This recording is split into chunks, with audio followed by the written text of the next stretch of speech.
Moderator in this session, we are going to have Mr. Alex Piquero from the University of Miami. Mr. Piquero, we recognize you.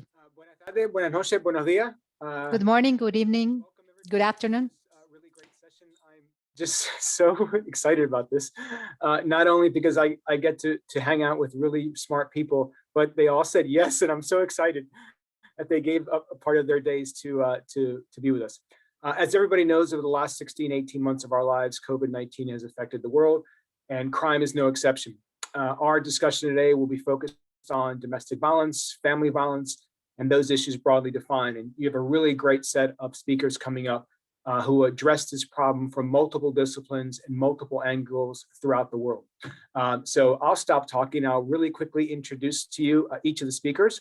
Our first speaker is Professor Flavia Bustreo.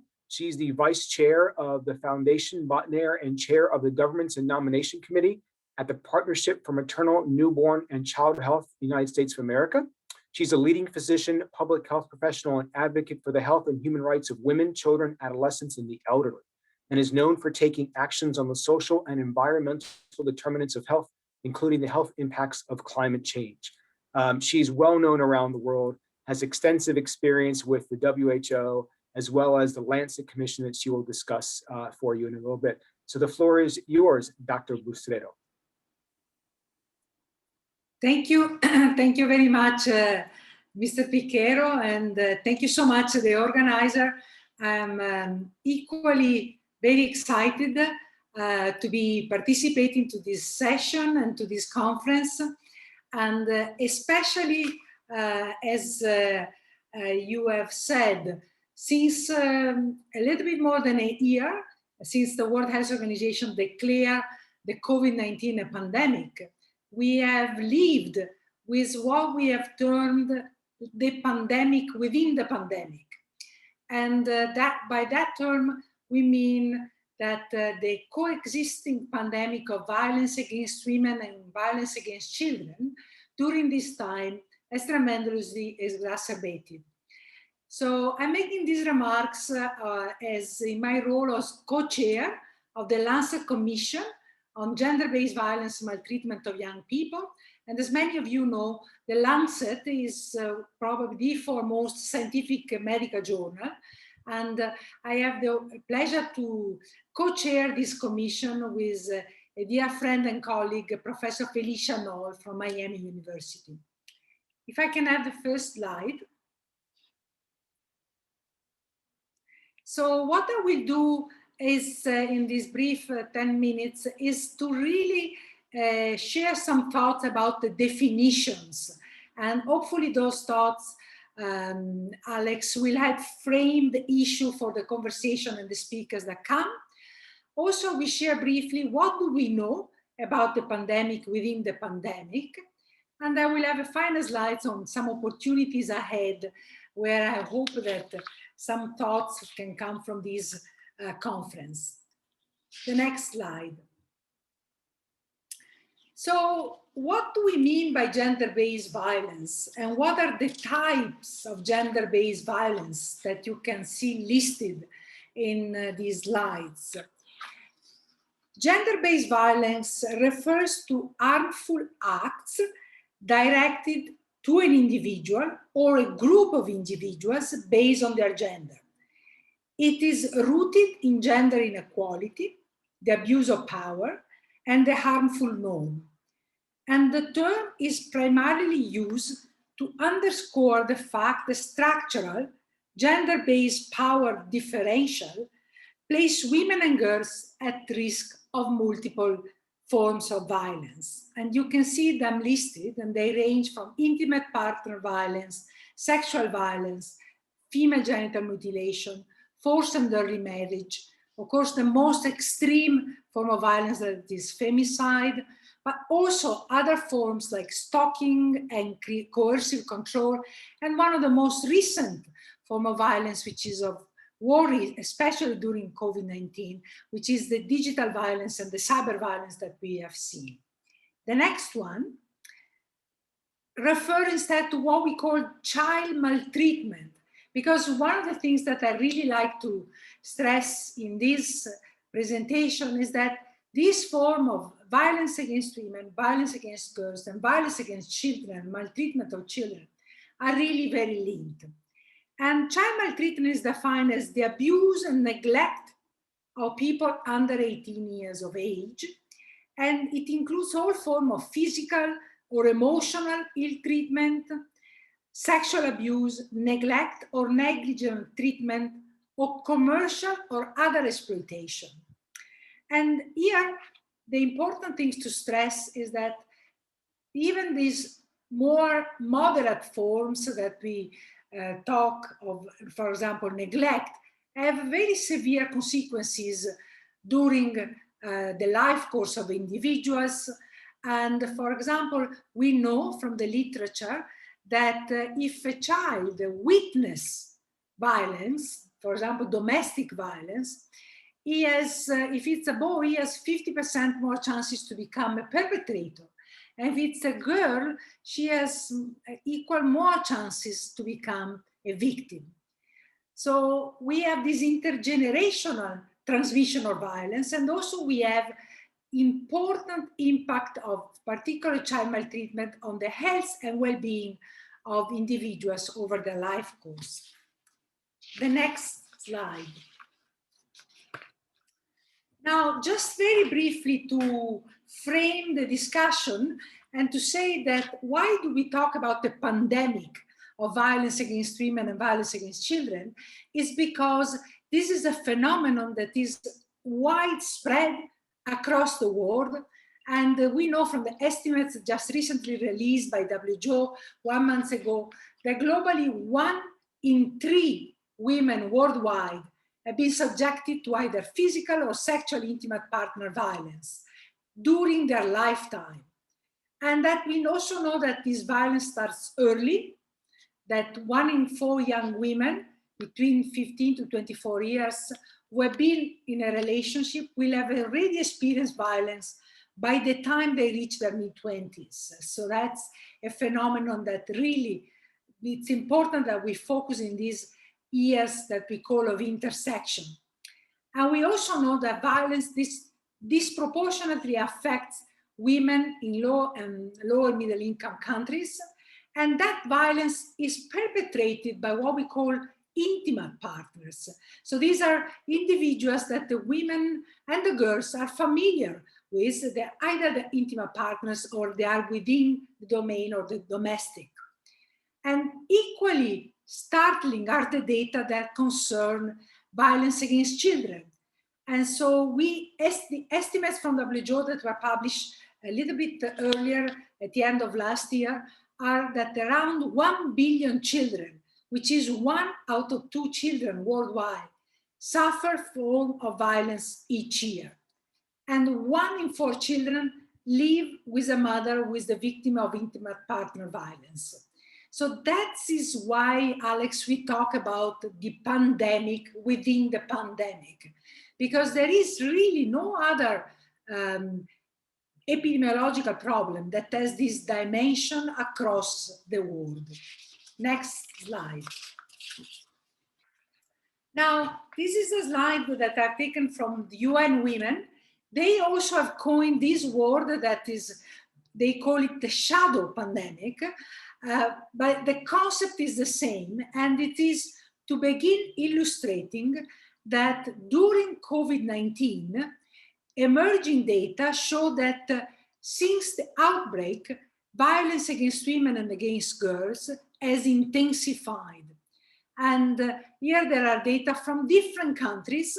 In France, for example, we have data that show that violence has increased by 30% since March last year. In Argentina, emergency call for domestic violence have increased by 25%. In countries as different as Cyprus and Singapore, helplines have registered an increase of call of 30% and 33%, and increase of cases of domestic violence and requests for emergency shelter have also been reported in countries like Canada, Germany, Spain, United Kingdom, and the United States, where this conference is being held. And that is linked to the fact that the surge in COVID-19 cases has strained even the most advanced and best resources system and has led them to a breaking point, including the ability to actually respond and provide services. So the national responses to COVID-19 very often have not included, for example, services to address violence against women and girls, and have not included law enforcement linkages and psychosocial support for the victim of violence. So this is an important thing to signal. And I also need to say that it's important, particularly for this conference, that unfortunately one thing that is already common during normal time, but that has become even more complex during the pandemic, is actually the measurement and the documentation of that increase in violence. Next slide. As this conference has a particular interest and focus, and we have also have a translation in Spanish, I've also here an infographic from the impact of COVID-19 on violence against women and girls in Latin America and Caribbean. And the data are pretty similar. There are additional countries that are mentioned, like for example, in Colombia, 51% increase of family violence during COVID was recorded. In Brazil, 50% of complaints of gender-based violence during the quarantine. In Argentina, increase of 39%. But you see that no matter the extent that was measured, the increase has been significant. And also in Latin America, faced with the pandemic, support services and response to the demand for help has really been very, very challenging. Next slide. This is a slide taken from another country in Latin America, is an example of Peru. And what you see as a blue line at the bottom is the volume of calls with the shadow line, which is the confidence interval that were at the bottom. Those are the call in 2019. And at the top, the line in red, were the calls in 2020, since the explosion of the pandemic in Peru. And you can see the significant starting increase of those calls for help. Next slide. With this one, I'd really like to bring the attention to a phenomenon that is a dark side of our online communication abilities and our digital technology, which is a cyber violence against women and children, which is a phenomenon for which we have even less data and less ability to quantify and really document it. But the recent estimates are that 1 in 10 women have already experienced a form of cyber violence since the age of 15. And 1 in 3 young people in 30 countries said they have been victim of online bullying, and also that they have skipped school because of cyberbullying and violence. And this is the initial estimates by UNICEF, but this is a phenomenon that clearly during the COVID-19 has intensified and has been identified also by the callers requesting for help as a key aspect of violence. So let me conclude, Alex, with one slide that is really the next one, which is trying to explain what we see as opportunities ahead as the Lancet Commission on Gender-Based Violence and Maltreatment of Young People. And this is a compilation of 30 plus best experts on the topic from all around the world, supported by an increasing group of scientific advisors and young and mid-career researchers around the world. And we've just begun last year, and we have collected data and evidence that are really gearing to estimate more precisely the problems and also estimate the cost, what we call the cost of inaction, the cost of failure to prevent and respond to the phenomenon of gender-based violence and maltreatment of young people.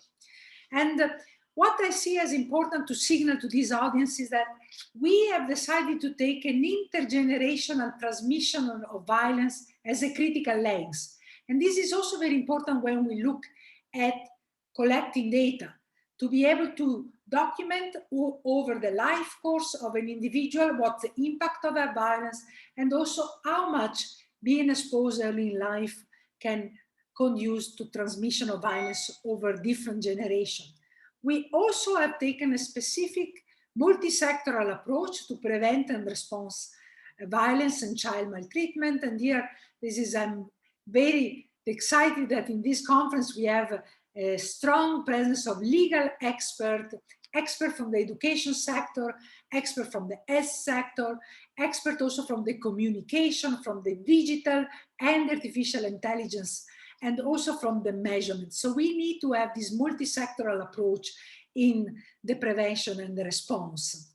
And also, we need to look at addressing the impact of violence against women and against children, ensuring that the survivors are at the center of accessing support services and also empowerment programs. So they are not treated as victims and victimized by the legal processes that they have to go through, or by the very taxing and demanding ways that the healthcare workers are interrogating them to find out what their anamnesis is about the violence.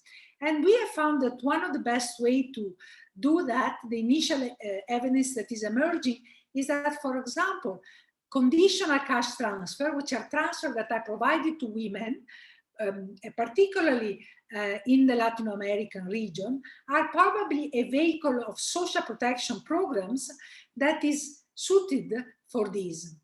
We also have to look at investing in innovative approaches that utilize new technology and behavioral science.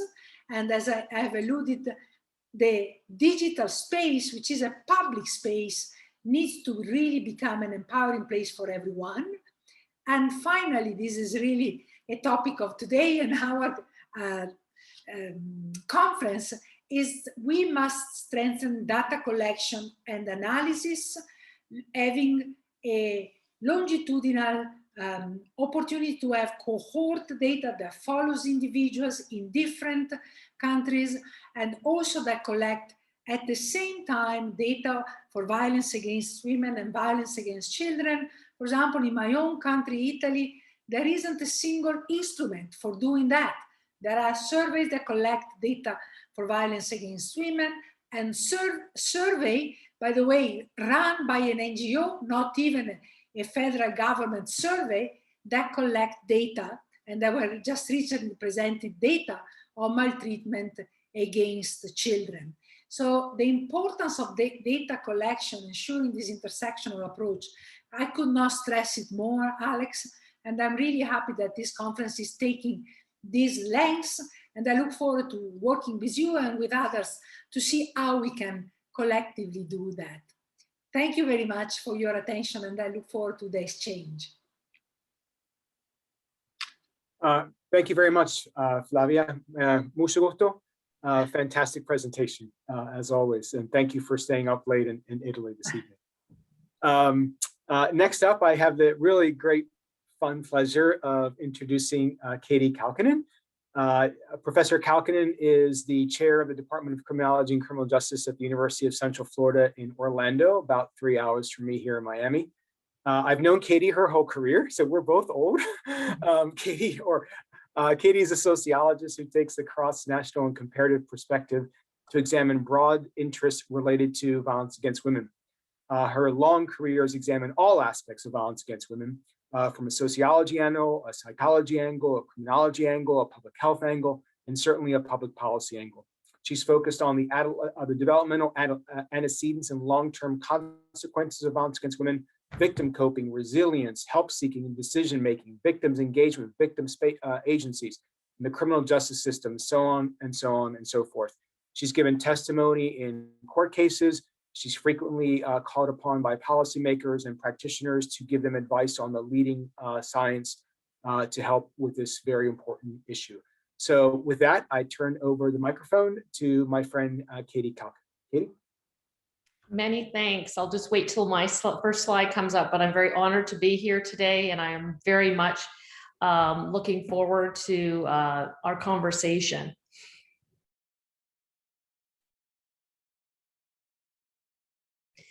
So today I'm going to really focus on the issue of policing data, so we can just transition gently into the next slide.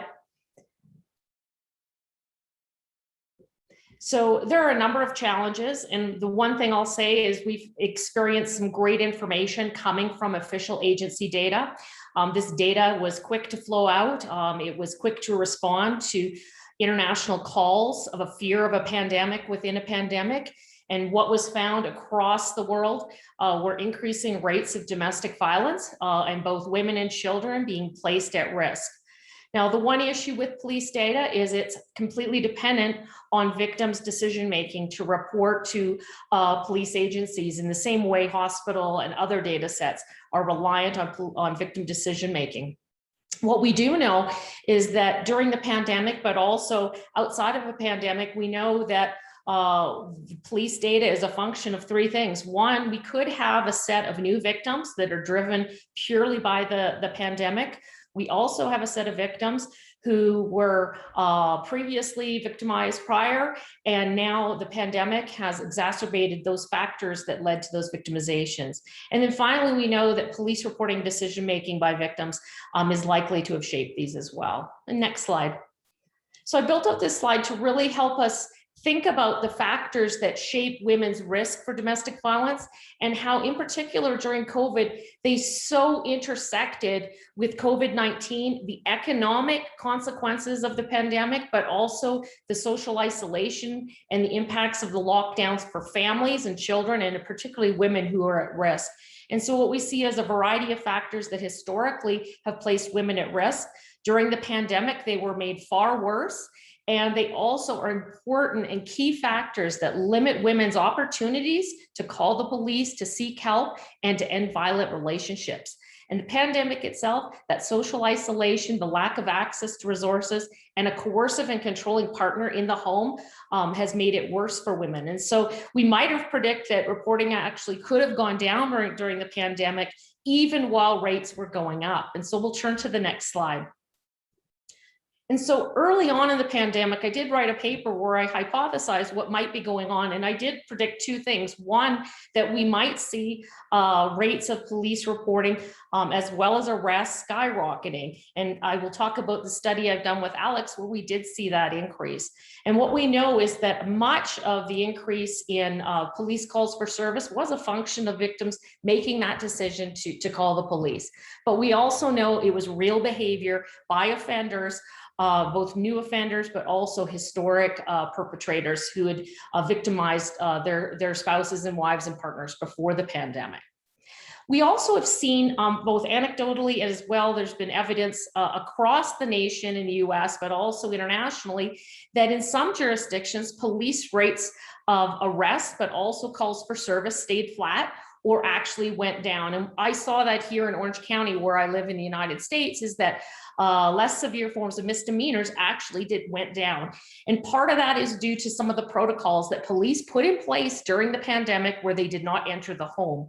And without the police entering the home to assess the situation, look for damage in terms of furniture, etc., they may be less likely to arrest. And what we did see instead was more severe increases.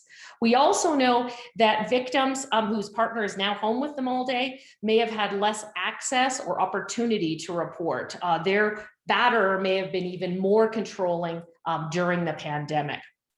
And then finally, we know that these high rates of reporting of COVID-19, of the fear of contracting COVID-19 for many people, is that victims might have become very aware that the resources for dealing with patients, both the police, ambulances, and hospitals, should be reserved for those who are sick with COVID. And so we could see that women made decisions that their experience of abuse might have been less important than the experience of a COVID-19 patient. So I'll turn to the study that Alex and I did with some colleagues and we'll just move forward a little bit. And this study was a systematic review and meta-analysis of multiple US and international studies. And so what it did look at, we just need to move forward there, Salome.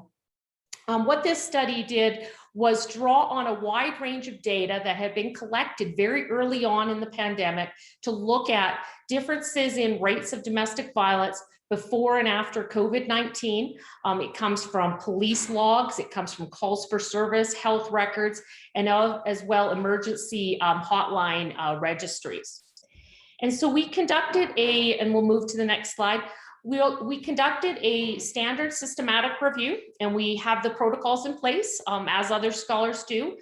22,000 records were identified through various database searches and through the inclusion criteria. And that specifically was that each study had to have a very measurable and codable domestic violence outcome that could be recorded both before and after the pandemic. And this left us with 18 studies, 12 of which were in the United States and 6 of which were in other countries. And I will report the findings from both of those studies as well. We did not restrict the studies. They could be both published and unpublished in the gray literature, and there were no geographic boundaries on the studies as well. The next slide. So these figures here, figure 1A, represents the study-specific estimates of changes in domestic violence after the COVID-19 pandemic.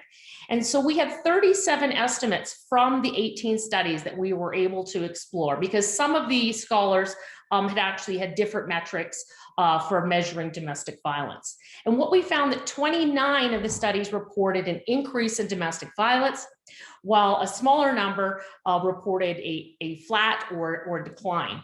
We also ran a meta-analysis where we look at the mean effect size generated from a random effects model.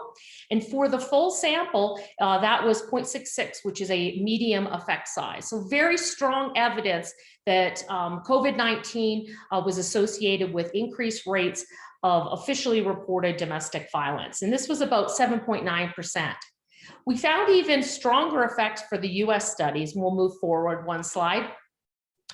So the US studies, which included 27 Tenemos estos estudios que ustedes ven aquí, donde encontramos aumentos significativos en la violencia doméstica y solo 8 estudios con una reducción en la violencia doméstica. 8.1% increase in domestic violence overall. And the effect sizes for the American studies, the US studies, was much stronger at 0.87. And so this represents a fairly large effect.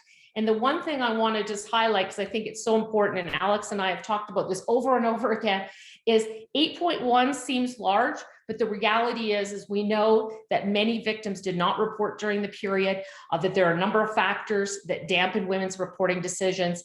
And so this is really the tip of the iceberg, or that shadow pandemic that Flavia discussed. So in summarizing, we'll just move forward. Overall, our review finds an average increase of 8.1% of domestic violence increase post-pandemic. As Flavia has already discussed, and some of our subsequent presenters will discuss, we know that the pandemic has had long-lasting intergenerational impacts on women and children. And I can't even understate this. We are going to be looking at long-term financial consequences for women who have left the workforce, whose children have been homeschooled, whose may have not had the resources to homeschool, as well as the mental health impacts for children who have been isolated from their friends, from their teachers, and from the outside world, on top of the fear of both child abuse, domestic violence, and fear of COVID-19. We know that by isolating, sorry, we just need to move forward. I'm summarizing the next slide. We know that during this time, the isolation of parents and children, particularly with their abuser, likely made the situation for historic victims particularly traumatic. Where in the past victims may have had strategies to leave the house, go to a cousin's house, a friend, etc. Those were taken from them during the pandemic. And so what we are going to see again, and I just love that Flavia said it's this intergenerational consequence that's going to be long-term. And our last slide, in terms of some of the findings or the policy implications, as I would love to highlight, and this is on the next slide. Our research does confirm what was predicted by advocates, policymakers, leaders, that there has been a permanent spike in domestic violence. It's going to be hard for us to know how long it's going to last. We need to reassess our preparedness, both with respect to victim services, hospitals, but also police agencies. And then we're going to particularly have to look to direct resources to those who are historically marginalized in terms of economic factors, older women, women with disabilities, mental health conditions, but also those women and children who had already been victims of domestic violence. And so in summary, on the last slide, I do have some suggestions in terms of future research to address issues around COVID-19 and IPV. One, we have to seriously remind ourselves that there is selection bias in much of the data that we're using. Police data is highly dependent on the victim calling or the neighbor or their kid calling and reporting the abuse. And so what data we do have from police agencies is clearly an underestimate, and we cannot let it completely guide our policy responses. And while the findings show officially reported increases in domestic violence, we need to engage in joint analyses that bring together police data, shelter data, clinical data, and that self-report victimization data, which is so challenging. I don't think I have the answer exactly how we're going to collect it, but it is so important. We're also going to need, as Flavia suggested, long-term efforts for data collection and surveillance. We are going to have to estimate the long-term intergenerational consequence and financial impact of this pandemic within the pandemic. And again, work on COVID-19 and IPV really needs to be tied to other work historically. So for example, earthquakes, hurricanes, and other natural disasters have served as shorter term proxies for the pandemic. And that literature really should be informing what we do moving forward with COVID-19. And Alex and I have prepared a list of recommended readings as well as some public impact URLs that we're excited to share with the audience. So thank you so much. I am incredibly honored to be here today.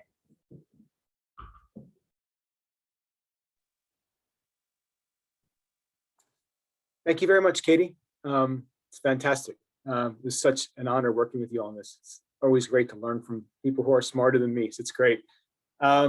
Next up, I had the honor to present Dr. Leila Wood.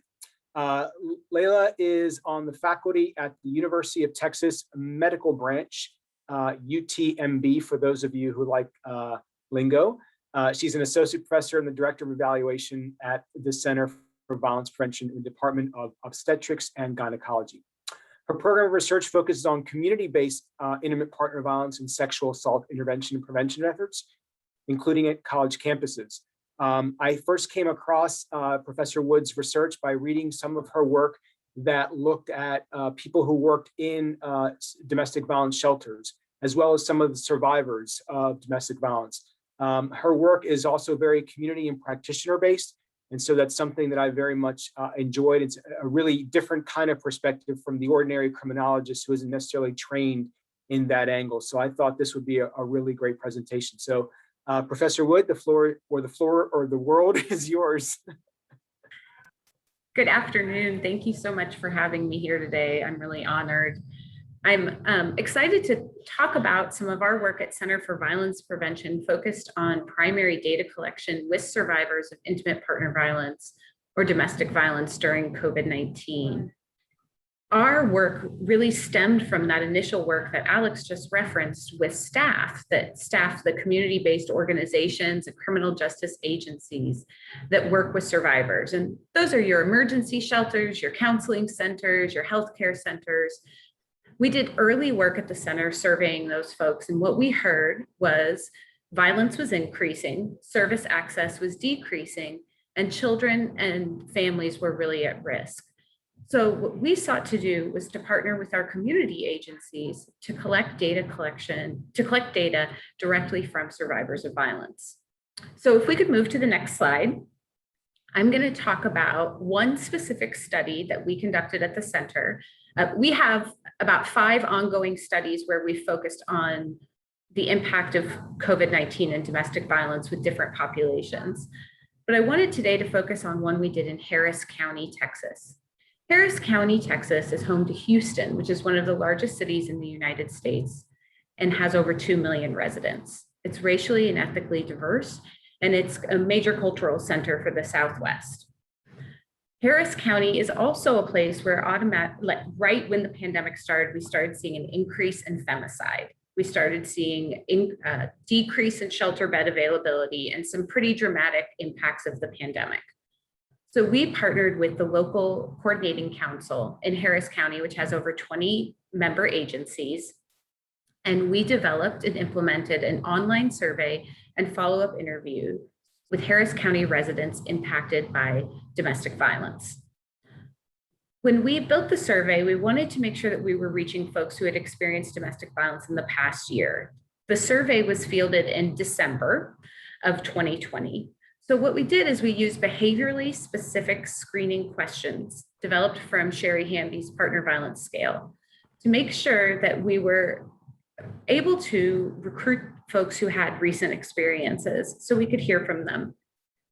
That also allowed us to get around some attribution bias that can occur when you advertise something as a domestic violence survey, let alone the safety risks that would have occurred if we had had the Harris County Domestic Violence Survey, which wouldn't have been very safe for a survivor to take in a situation where their abusive partner might be sitting next to them on the couch.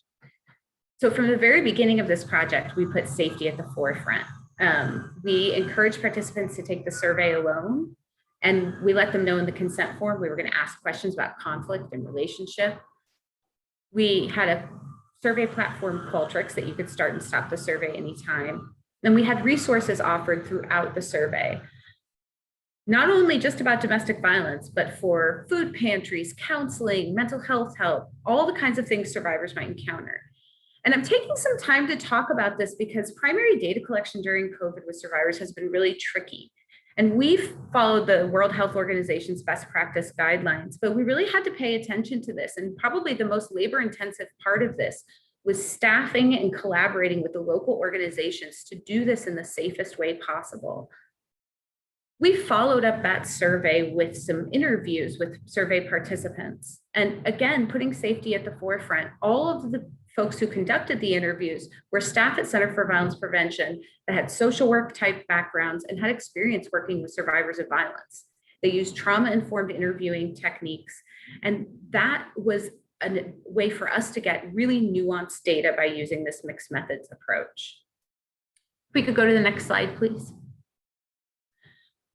We recruited 446 survey participants for our study. About half of them were recruited from domestic violence community-based agencies like shelters and counseling centers. The other half were recruited from social media or other types of organizations like Addictions and Recovery Center, medical care centers. Of our survey participants who screened in eligible for the full survey, so that was a Harris County resident 18 or older with domestic violence exposure in the past year, the vast majority were female. The racial and ethnic backgrounds really mirrored the wonderful diversity of Harris County. We had the survey available in English and Spanish. That survey asked a lot of questions about domestic violence and relationship, but it also asked about economic and health impacts. And one of the most glaring things that came out of our data analysis were some of the economic impacts. We saw that 30% of our 446 participants had lost their jobs since COVID started. And an astonishing 56% of our participants had experienced homelessness during COVID. So we're seeing very swift, very intense economic impacts. If we could move to the next slide, please. With our mixed methods approach, we were able to understand a little bit more about how those economic impacts were connected to domestic violence and safety concerns. And what we saw again and again is that job loss created a cascade of problems for families. And especially without the safety nets of childcare and in-person school, it was virtually impossible for people who lost their job to get another job. For the folks that didn't lose their job, that were able to keep their job, they were vast majority essential workers, mostly women of color, who were going to work without adequate protections. So there was a lot of safety concerns from a domestic violence perspective, but also from an occupational perspective. One of the things that came out very strongly, oh, if we could just go back to the other slide for a minute, thank you. One of the things that came out very strongly in our interviews, which we wouldn't have caught this if we had just done quantitative work. One of the things that came out strongly in the interviews is that when the abusive partner or the partner using violence lost their job, it greatly increased violence in the home for adults and for children. So we found that partner job loss really was a strong risk factor, and that matches our other understanding of risk factors for domestic violence and lethality. But during the pandemic, that not only increased substance misuse in the house, but it increased violence in the house.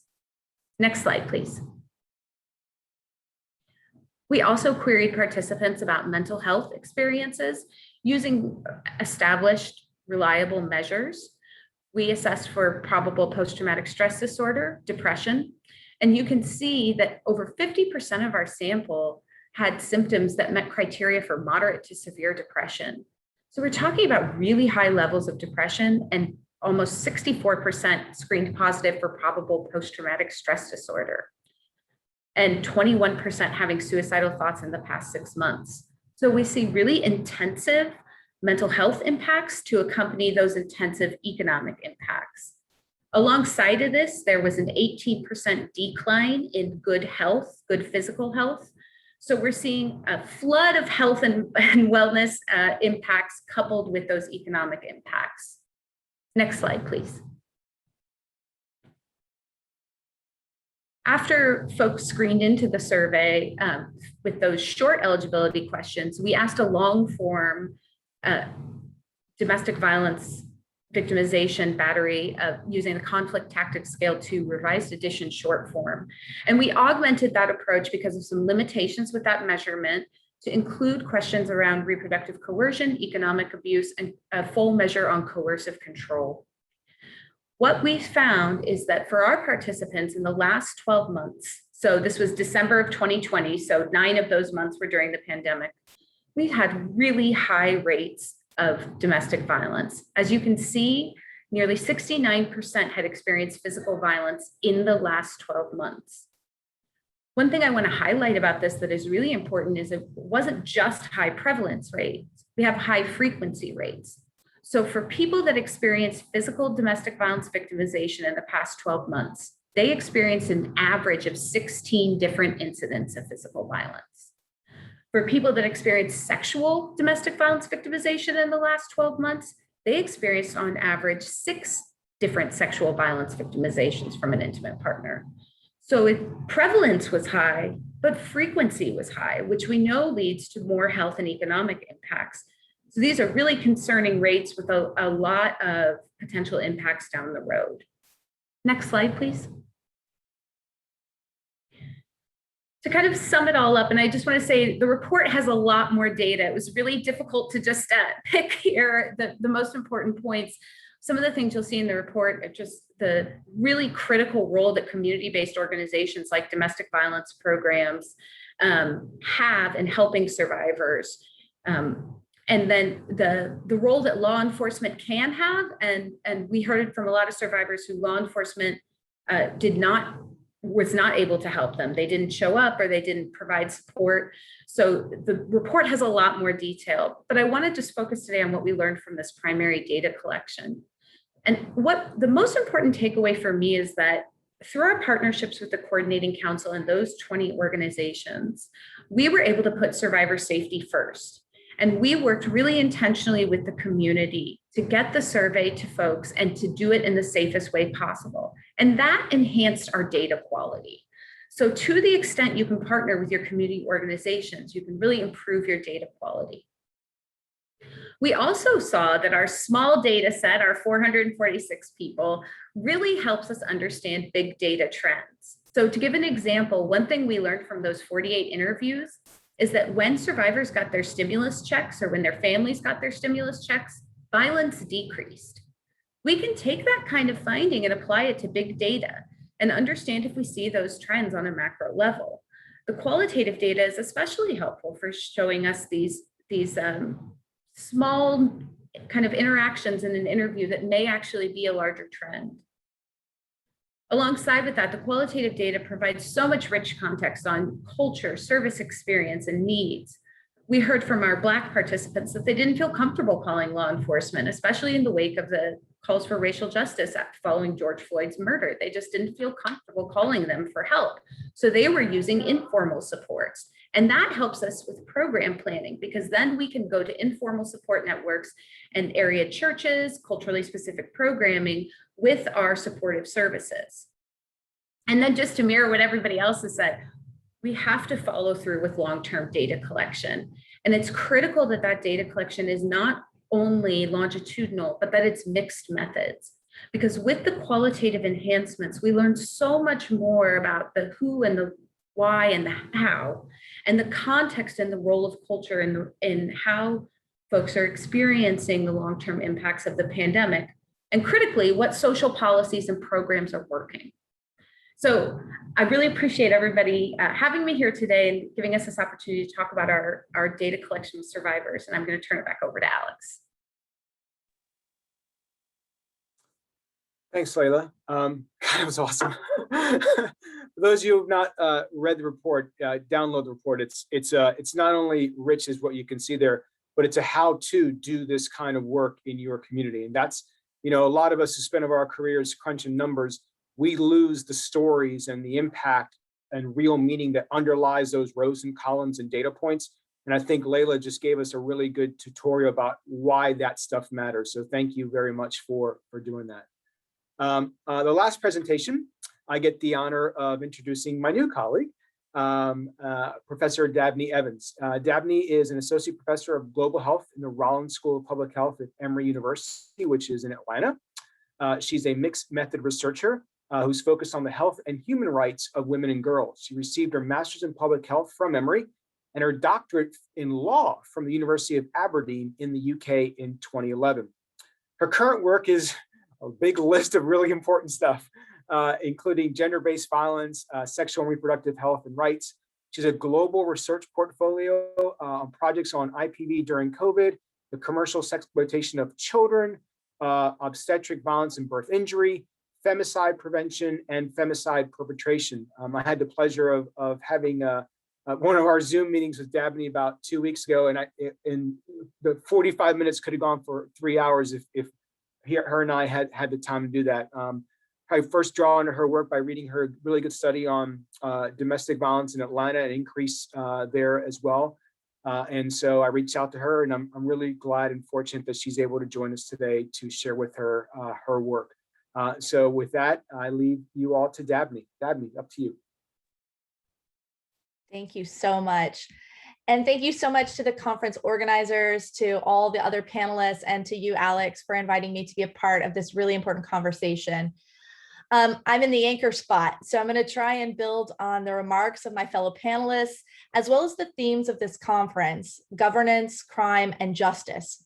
And I hope to share a few lessons from the perspectives of healthcare and support service providers, intimate partner violence survivors, and femicide perpetrators, based on my work in 4 countries before and during the pandemic, so that we can consider how these data can best guide our efforts in preventing and responding to such violence in a post-COVID world.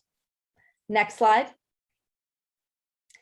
Beginning with governance, I want to share 3 important factors relating to the rule of law, the need for data, and trust in government. According to the World Bank, at least 155 countries have passed laws on domestic violence. laws are necessary, but they're insufficient. In 2014, a study conducted in Nicaragua found that women believed that the passage of Law 779, a progressive feminist anti-femicide law passed in 2012, led to an increased risk in femicide. One participant shared, quote, "The opinion of the men now is that they prefer to kill the woman instead of hitting her, because although they will go to jail for hitting her, they will also go to jail for killing her. So they say, it's better if I kill her. This began because of Law 779. The law started it." Participants in Nicaragua cited machismo, police corruption, and lack of enforcement as being reasons for why the rule of law alone is not enough. These women's perceptions of Law 779 reminded me of a time when a friend visited me in the US for the first time. We were driving in a quiet residential neighborhood, and as we approached an intersection, I slowed to a stop in front of the stop sign. He turned to me in amazement and declared, "You stopped. In my country, no one would stop at an intersection with no traffic, but you did it just because of the sign. There wasn't even a police officer there." Violence against women laws are like stop signs. They can only prevent violence if people believe that the consequences of not following the sign will cause them more harm than good. Another Nicaraguan participant shared, this law, Law 779, instead of protecting the women, has caused more femicides. If someone speeds through an intersection without stopping, they may get into a car accident. But even if they did, it wouldn't be the fault of the stop sign. Violence against women laws are designed to protect people from violence, but their mere existence does not solve the problem. Unless they're fully implemented, laws and policies, like shelter-in-place orders, may actually exacerbate violence. Inspired by this assertion, my team compared Brazilian data from the WHO 2003 multi-country study of violence against women, the origins of that 1 in 3 number that we often hear about, with data from a 2013 national population-based survey in Brazil. We found a statistically significant difference in the prevalence of self-reported physical violence by an intimate partner before and after the enactment of the Maria da Penha law, Brazil's first federal violence against women legislation. In the 2003 WHO study, which took place before the passage of the law, approximately 11% of Brazilian women reported experiencing violence. By the time of the 2013 population-based study after the law, this figure increased to 53.5%. As Dr. Kaukinen mentioned, the reasons for this kind of change are uncertain.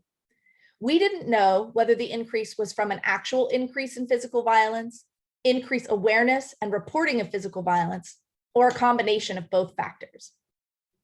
What we do know is that we need regular, systematic collection of population-based data from all countries to accurately measure and monitor changes in violence over time and location.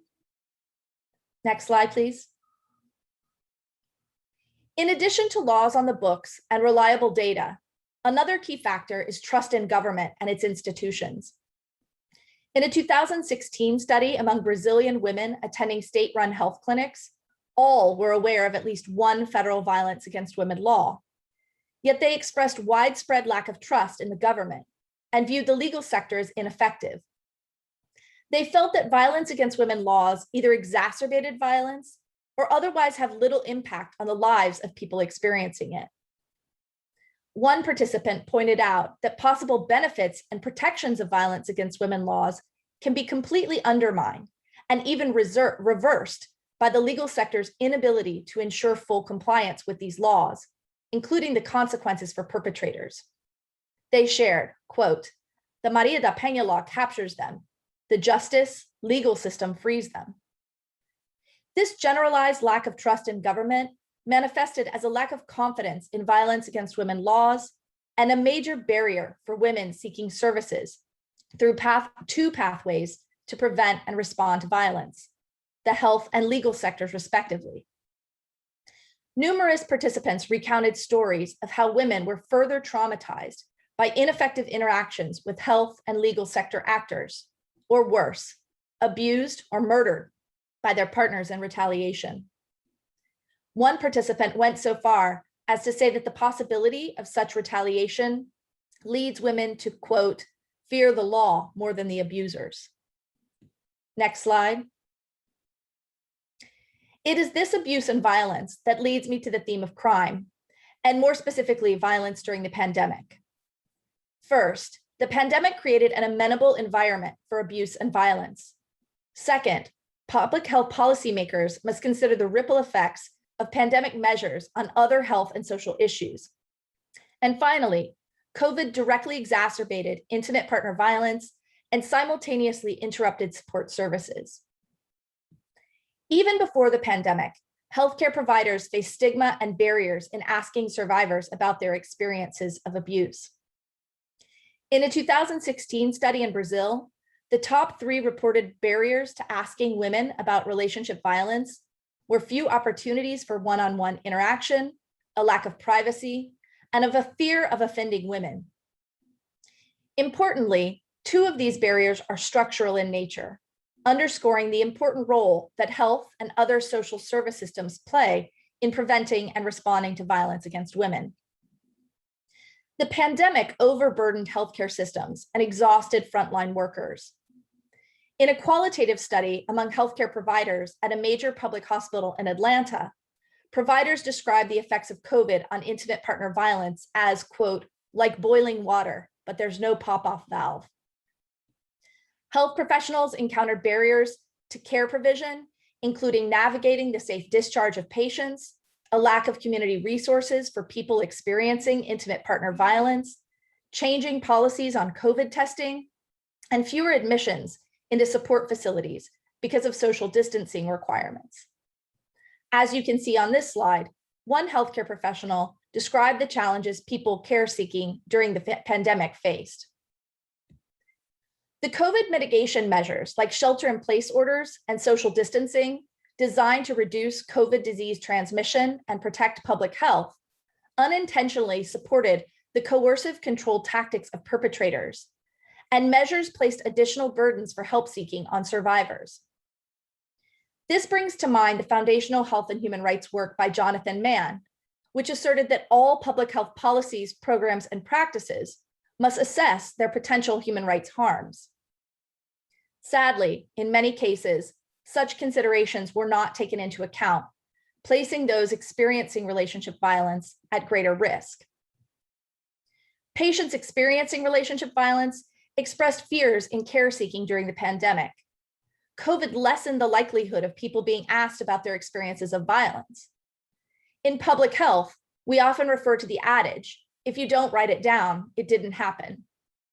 Yet during the pandemic, routine screening measures were abandoned, leaving many experiencing violence undetected, limiting our knowledge of effects of the pandemic on violence, and most importantly, leaving survivors or underserved. Dr. Piquero's systematic review validated the early anecdotal evidence that during well-intentioned shelter-in-place orders, intimate partner violence increased. In my own work in Atlanta, we found that compared with 2018 and 2019, there was a growth in domestic crimes during 2020. Leading up to the pandemic, the 2020 trend lines were similar to previous years. A spike in domestic crimes was recorded following city and statewide shelter-in-place orders. This uptick gained in intensity each week until it leveled off during the same time that the statewide shelter-in-place order was lifted. This leads me to the theme of justice. Over the past 15 months, the world has faced not only the COVID pandemic, but also the shadow pandemic of relationship violence. At the same time, deeply embedded systems of oppression have made themselves apparent, as evidenced by acts of police violence and domestic terrorism in the US and elsewhere around the world.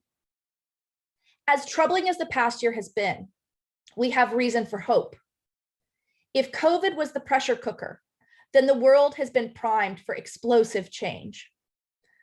This change will come in the form of tools to address intimate partner violence by harnessing technology for good and through transformative justice. Next slide.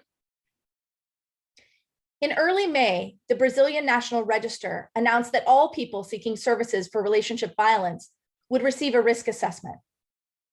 Risk assessment tools are not new.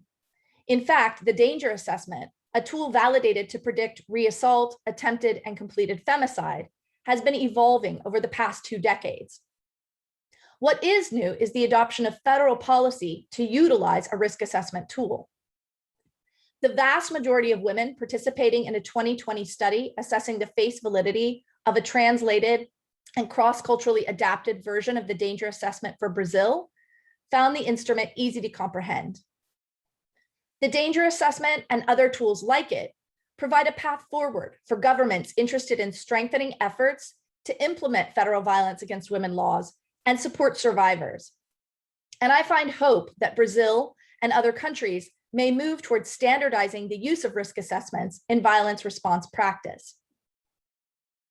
We heard about the dark side of technology, but harnessing technology is another strategy for advancing survivors' journey away from violence. In less than a year, scientists from around the world developed at least 14 COVID vaccines. What would it take for us to harness the same energy to address the shadow pandemic? Fortunately, there are already existing mobile health technologies to support safety planning for people experiencing relationship violence. The MyPlan app, developed for use in the US by Dr. Nancy Glass, has been adapted for use in Canada as iCan, Australia, iDecide, and New Zealand, iSafe. As mobile phones are increasingly accessible in low and middle income countries, adaptations of safety planning aids like MyPlan provide another resource for people experiencing abuse. Next slide. All of us live in a world where violence is unacceptably normalized. And this is particularly true for survivors, who often experience psychological abuse before physical violence. Social comorbidities, such as adverse childhood experiences, community violence, and substance use are also common. And it is not only victims of violence who experience such trauma. Eva, a survivor from Brazil, explained the parallels between survivors and perpetrators. Quote, "I think that violence often happens because of family history and unpreparedness, because usually offenders, they have this family background. It's very hard for us to see an attacker who doesn't have a troubled track record." In a 2020 study among Argentinian femicide perpetrators, we found that they too suffer the consequences of adverse childhood experiences. Lucas shared how his experience of parental abandonment affected his relationships with women. Quote, "My mother leaving me when I was 9 had a huge impact on me. I was already used to the idea that my father abandoned us, but when she left, I started to accumulate resentment. That's why I have this thing with women. I keep repeating the same pattern, like controlling female figures, like my mom. She abandoned me, so I forced my girlfriend not to abandon me through fear and violence." Next slide. Gender inequality and violence against women is all too often normalized. In reflecting on the act of femicide, some perpetrators also acknowledge systems of power and oppression. Jesus explained patriarchy this way, quote, "I'm like any other guy, person, a player in the field. I just play according to the rules of the game, right? I can do whatever I like. And well, if I'm a player, women are, what are they? Let's just say they're the fans. And violence is, I don't know. I guess it's just the rules of the game. It's how it works." Eva, a Brazilian survivor, also made the connection to broader systems of power. Quote, "I think the meaning of violence against women, regardless of whether it's physical or moral, right? I believe it's a form of pressure for women, right? To slow her down, to prevent her from imposing herself on society. Often within your own home, within your own family. I think it's a form of oppression. I think nothing justifies violence against women." In public health, we're always seeking to go upstream to address the root causes of problems. When it comes to relationship violence, we've successfully identified risk factors for experiencing intimate partner violence and justifiably centered survivors in our work. Less work has been done with regards to perpetrators. But as I just shared, we are learning that they too have early childhood experiences of trauma, which contribute to their interactions with their intimate partners. Yet most of our approaches with perpetrators have been punitive or carceral in nature. In the wake of COVID, we must explore new methods of accountability grounded in transformative justice. We must ask ourselves, what would an abolitionist approach to intimate partner violence prevention and response look like? And we must do so because the root causes of relationship violence are not individual perpetrators. The root causes are systems of oppression, racism, sexism, and all of the isms, because as the poet Audre Lorde taught us, there is no hierarchy of oppression. So we must consider new means of individual and societal accountability, including ways to dismantle harmful gender norms. This future is difficult to imagine because it is so different from the world we know today. But it is costing us too much not to act. And if COVID has taught us anything, it is that the world can change overnight. And through data-driven strategies to governance, crime, and justice, we can bring forth the change necessary to solve the wicked problem of gender-based violence. Thank you.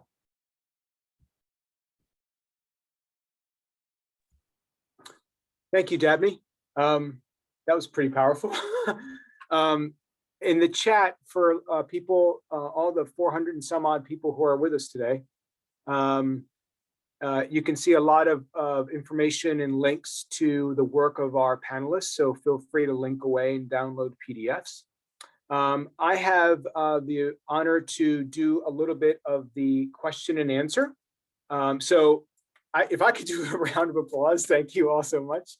Not the same thing as being in a room full of people. Hopefully in due course, we can all be there. That was just awesome.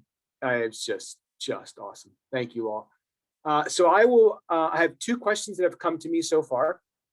I will direct them at one person for each of the questions and anybody else can chime in. The first question is I'm going to direct to Flavia.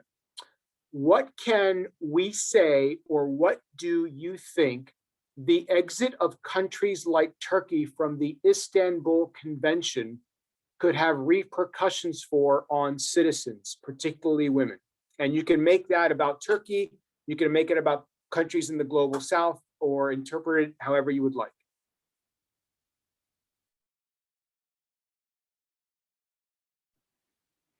So thank you very much for that question, because it really links us to the aspects of the regional law and also the regional conventions and impact that those can have. So in many countries in Europe, the Istanbul Convention, including my own Italy, was extremely powerful in making countries domesticate some of the principles of, for example, the classification, the way and the language that is being used, and the definitional aspects of the law were very, very important. Now, unfortunately, when country leaves the convention, that's equally powerful and dramatic for the citizens. I mean, the presentation we heard this evening also underscored that law is important, but is not sufficient. So, in other words, when a country like Turkey exited the Istanbul Convention, there is also other aspects of accountability that can come into place, which are the important aspects of the demand and the pressure that, for example, feminist movement can have. We have seen that, for example, in Latin America, there's one bit of our analysis in the Lancet Commission is looking at the impact of feminist movement on legislation, on the pressure to ratify international instruments, and also on the pressure to come back when countries have exited. So I think this is an important aspect to stress. Accountability through the voices of the people, and certainly of feminist movements is important. And then the last thing I would say in relation to international conventions, unfortunately, we do not have as such like a global convention like the Istanbul Convention. And that is something that certainly the legal scholars and the ones that are more familiar with how to arrive at that, I think it would be very desirable, because when you have like international conventions like the Convention on the Right of the Child, what we see is that, for example, the protection that is afforded to children under 18 in the majority of the countries is far superior than the protection that is afforded to women over 18. And that is really linked to the fact that the Convention on the Right of the Child has been domesticated by basically all countries in the world, with the exception of the United States, I should add. But it's an important vehicle and instrument. So Turkey having left, let's mount the pressure from the feminist movement inside and the feminist movement outside, so that we can try and see that we limit the damage. Excellent. Thank you very much. It's important to have your perspective from Europe and also your travels around the world. That's very, very helpful. The questions just come flying. So I'm going to ask, which is good. That means people are paying attention and they're engaged.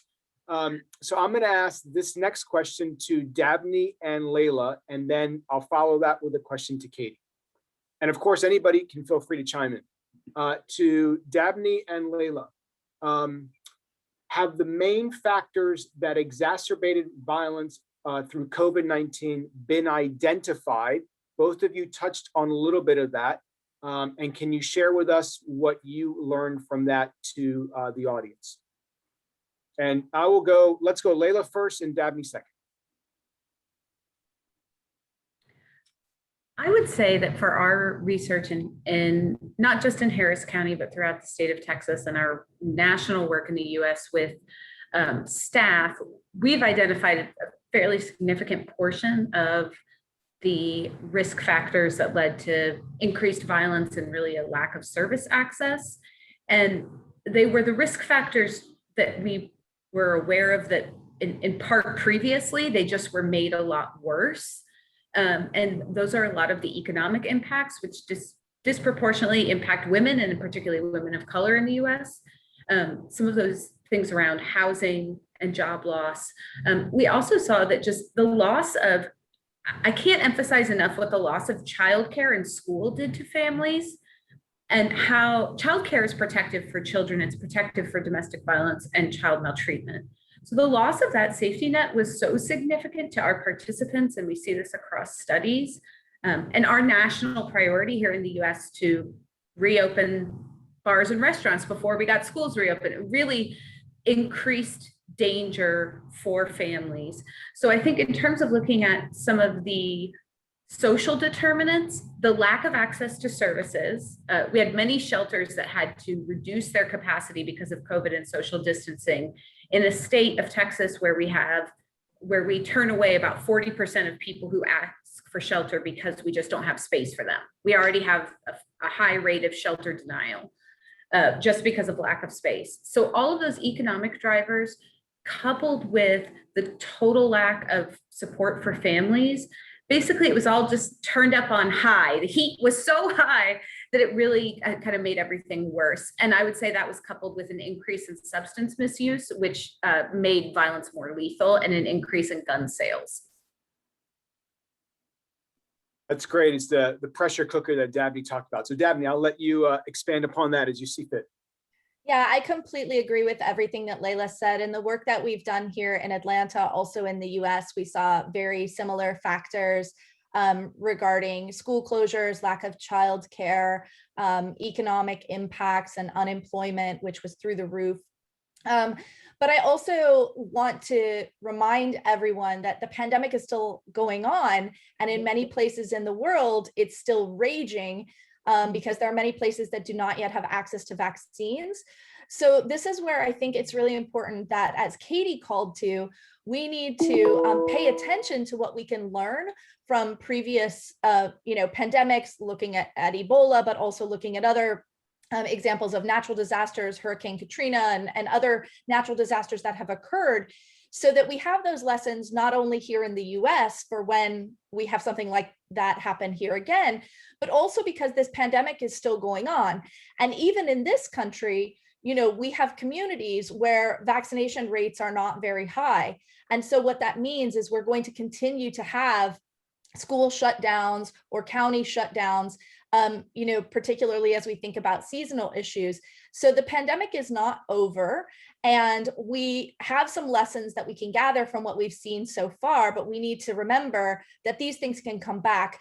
The other thing that I'd add is, on the healthcare professionals side, because when the pandemic was really at its height, was when so many of the things that we might normally see, so many of the actors that would normally flag or identify violence in a healthcare setting or in a school setting, in the case of child abuse or neglect, those folks were stretched like beyond their max. And so this is why, thinking about the pandemic and thinking about vaccination, as vaccination is also vaccination against violence, right? Because if we can get people vaccinated and not have to shut down schools and not have our healthcare workers at their absolute max, then we're also helping to address the shadow pandemic in that way, although there's always more work to be done on that side. Excellent, thank you. I have one for Katie, and then Flavia, go ahead, please. I just wanted to add that the knowledge, we already have significant knowledge that previous epidemic and pandemic have exacerbated violence. For example, the colleague quoted Ebola. That was the impact of Ebola, although it was localized in 3 sub-Saharan countries, was felt significantly during Ebola and after Ebola in the access to services, for example, the women, reduced access to services for women, increased maternal mortality, increase of violence. So we know that from history that when epidemic struck and pandemic struck, that is predictable, number one. Number two, the thing that we really need to get is a gender perspective of the response to epidemic and pandemic. Because here, in majority of the countries in the world, including my own Italy, the task force that have been dealing with the response to pandemic do not include consideration of these important factors like the pandemic within the pandemic. Like in my own country, the task force was entirely composed of men and only one woman, the Undersecretary for Health, that was part of the task force. And only later, after months, there were consideration of, what should we do about violence?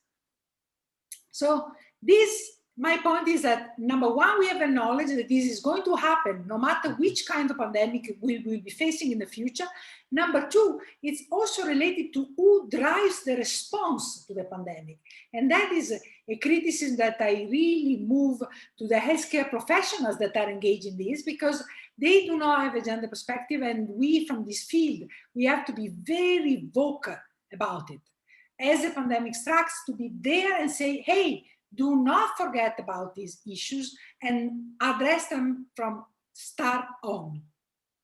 Now, that's a great point about lessons learned. We have to draw some knowledge out of what we went through in terms of COVID, not crime, education, everything else. And I think some of the stuff Dabney talked about with the use of technology are steps in that direction that we need to scale up and scale out, right? So I think that's a really good observation, Flavia. I'll go to Katie, and then I'm going to go back to Flavia. Katie, this is a hard question. There are different views of masculinities around the world. As a scientist, what can we do to prevent males, if that's the known aggressor type, what do we do to them or for them? Because a lot of the focus has been on victims and survivors and getting them services. But the problem still remains that there are people committing this aggression. Can you opine about what can, not necessarily we, but what can we do more generally, family, socialization, whatever, to deal with that part of the equation? Yeah, so there's very early research work by my own dissertation advisor, Rosemary Gartner, across nationally on intimate femicide, intimate partner homicide, that demonstrates that the rates across countries vary substantially, and where women have higher access to egalitarian and equalitarian approaches to how our societies operate, that the rates are lower. So that is substantial change that we have seen.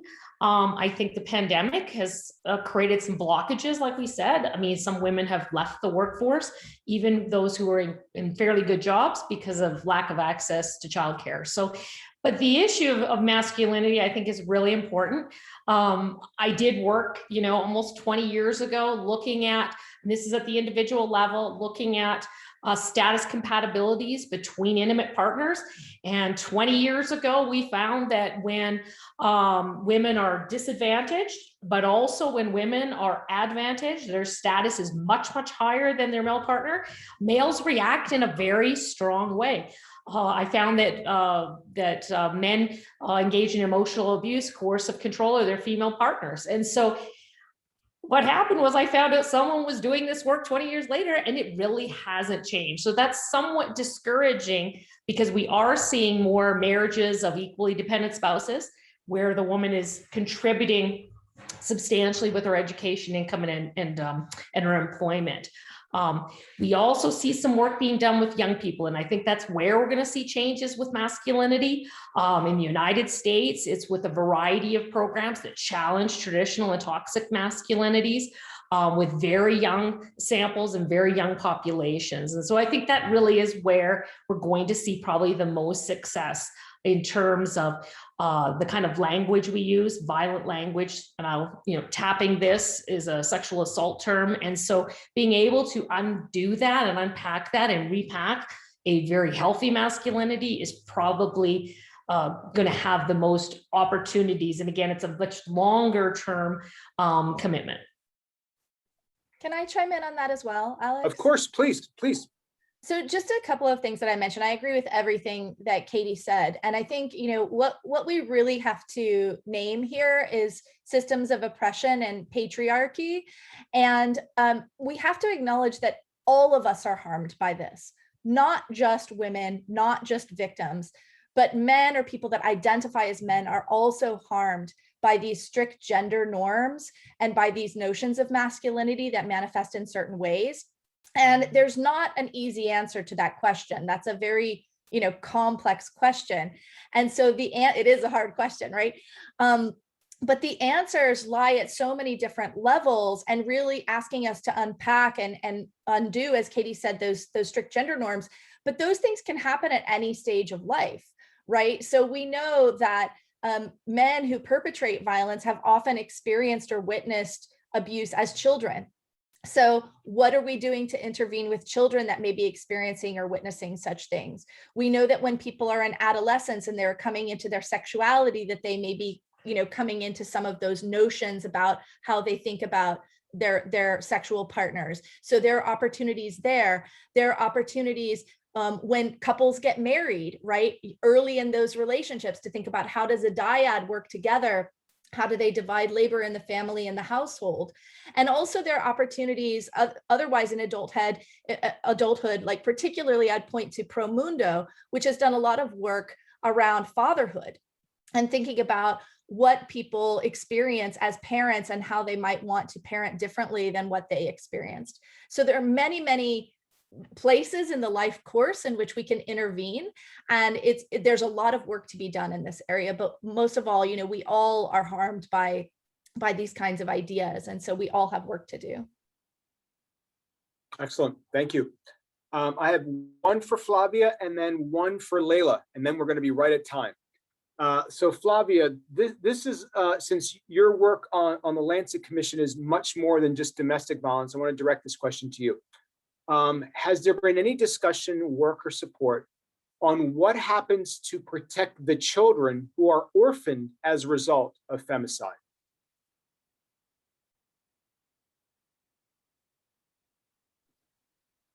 This is a very challenging question because, in fact, in some countries, femicide has become, is like the tip of the iceberg of violence and has become like the pattern for which politicians wants to show that they are, in fact, responding to violence.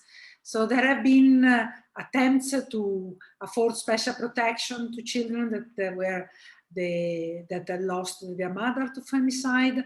But the issue is that what I like to say in response to this question is that we need to look at not just the tip of the iceberg, you know, because to some extent by doing that, we in fact take away the emphasis and the attention to the pandemic, to the fact that the violence affects transversally so many people, so many young women, so many young children.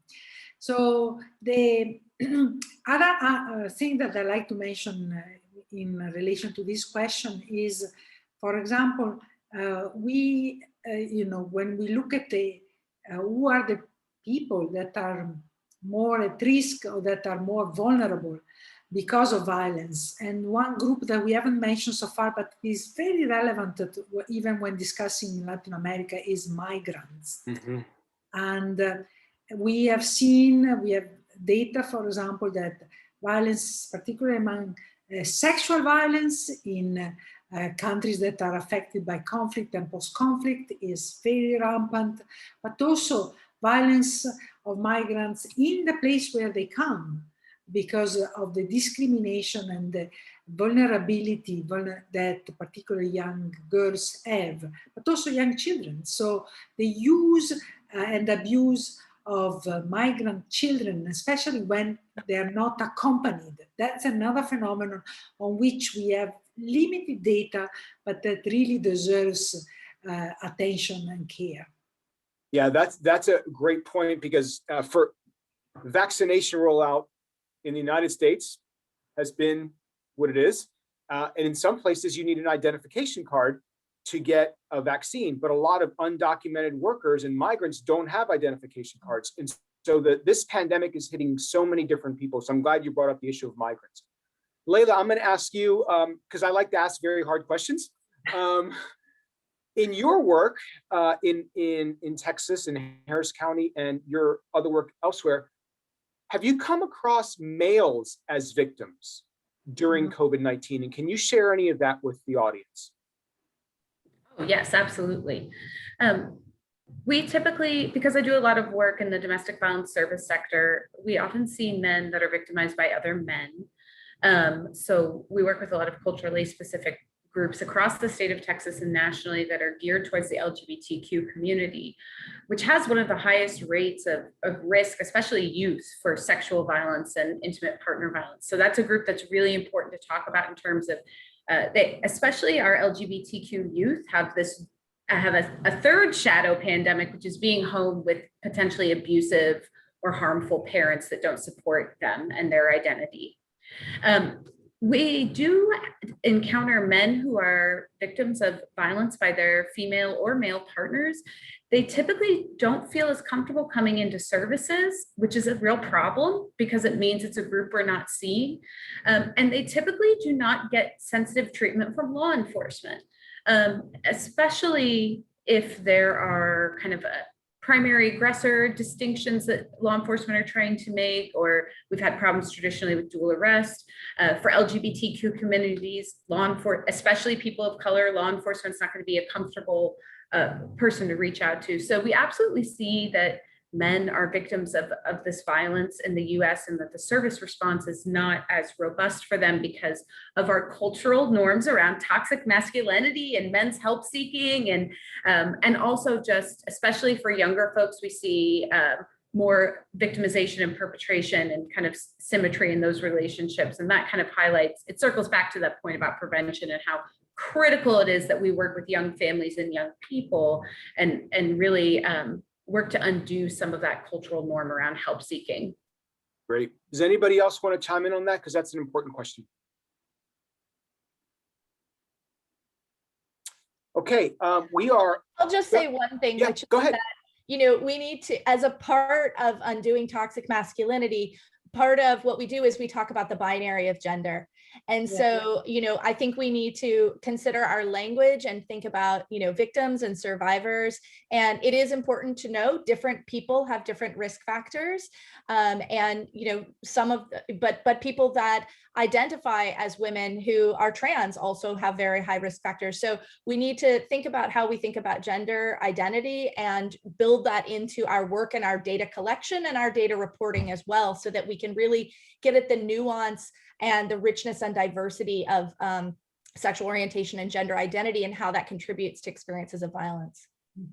That's good. That's a very good ending point. So we are at the time, at least I think I'm at the time. I'm sure one of the UN people will come in and shut me up. But I just, on a personal level, I'm just so glad that this happened. This could not have come across any better than what I thought it would when I approached you all. I'm glad that the world got to see this great work, and on a personal level, to be have an hour and a half with Flavia was great because of her stature in this area and the leadership she's taken in the world on this issue. So on a personal level, Flavia, mucho gusto. Thank you very much for all of your work. Muchísimo gusto. Para mí también. Okay, so I'll turn it over to the UN people. Thank you very much to all our panelists and of course the moderator for the session. Esta sesión sin duda nos invita a observar el impacto que ha tenido el confinamiento por la pandemia. In this session, we see the impact of confinement throughout the COVID-19 pandemic and see what we can do as alternatives. Thank you so much for the session. My colleagues will be sharing this, and you have the QR code so that you can help us assess the meeting and request your certificate of attendance. On behalf of everyone, we want to thank everyone, the almost 70 panelists.